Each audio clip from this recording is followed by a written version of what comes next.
too much coffee, which is caffeine in tea, and there's also stimulants in chocolate too. So if you're doing chocolate, too much of it, that could keep you up. If you're overtraining, pulse rate is just way too high. I highly recommend that if you have a sleeping problem that you do long walks in the evening. Is if your pH is too acidic, you're consuming apple cider vinegar or kombucha tea in larger amounts. That can shift your pH to being too acid and raise your pulse rate and prevent sleeping. Potassium is a physiological tranquilizer. It calms the nervous system down. It keeps the pulse rate down. And when you're low in potassium, your pulse rate will go up. Or it can stem from consuming too many refined carbohydrates that pull potassium out of your body. A good electrolyte with a lot of potassium will help keep the pulse rate down, as well as the blood pressure. Consuming too many refined carbs or sugar, that alone can keep you from sleeping at night. We need a lot of potassium and a good amount of magnesium. Well, you get these minerals from leafy greens. Meat and fish and eggs, all those proteins are high in phosphorus. Phosphorus is an accelerator of the nervous system. So if you're consuming too much protein, not enough vegetable, that could be a reason why you're not sleeping. Watching the news before you go to bed, that is a very bad idea. You want to watch a comedy or just read a book. EMF, electromagnetic field, some electrical device that's plugged in a certain frequency called EMF, and that can interfere with your ability to sleep as well. What happens is darkness stimulates melatonin. Melatonin is the sleep hormone. It's created by the pineal gland.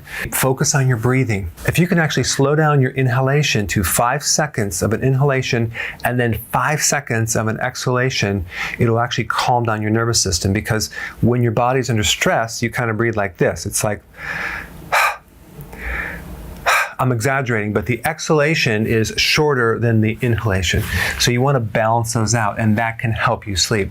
I recommend you also sleep on your right side, simply because the liver is on the right side, the heart's on the left side, usually on most people. So if you're sleeping on the right side, the heart will sit on the liver.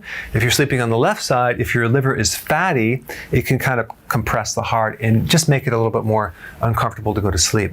There's an optimum time of sleep, 10:30, and this is based on the circadian rhythms or waves, hormone waves. So if you go past this time, and let's say you stay up past midnight, you're going to find typically that it's harder to go to sleep, because you miss this wave and you have to wait another period of time before your body can actually get into the sleep. So I recommend 10:30 is a really good time to actually, maybe like 10:15, you're trying to go to sleep, and then really shoot for 10:30, 10:45. That seems to be a good time. Excessive thinking at night. Vitamin B1 is going to help you. Nutritional yeast is a really good product for that. If you have a condition called SIBO, small intestinal bacterial overgrowth, also use the massage tool. I do that technique to pull stress out, because if the adrenal glands are overactive, it's going to keep you from resting. The adrenal gland, you have two of them. They're sitting on top of the kidneys right in here, and they kind of help regulate stress. 2 a.m., that's like classic adrenal, because at 2 o'clock you have cortisol being the lowest point, okay? So at 8 o'clock, it's the highest point. And the adrenal hormone cortisol is a stress hormone. So if your cortisol is too high at the wrong time at 2 a.m., it's going to bump you out of sleep. A vitamin B1 deficiency. You just need to take more B vitamins, but specifically B1, and then stop eating sugar. The mitochondria, the energy factories that are involved in energy production, are developed a lot bigger than other people. So they store more energy.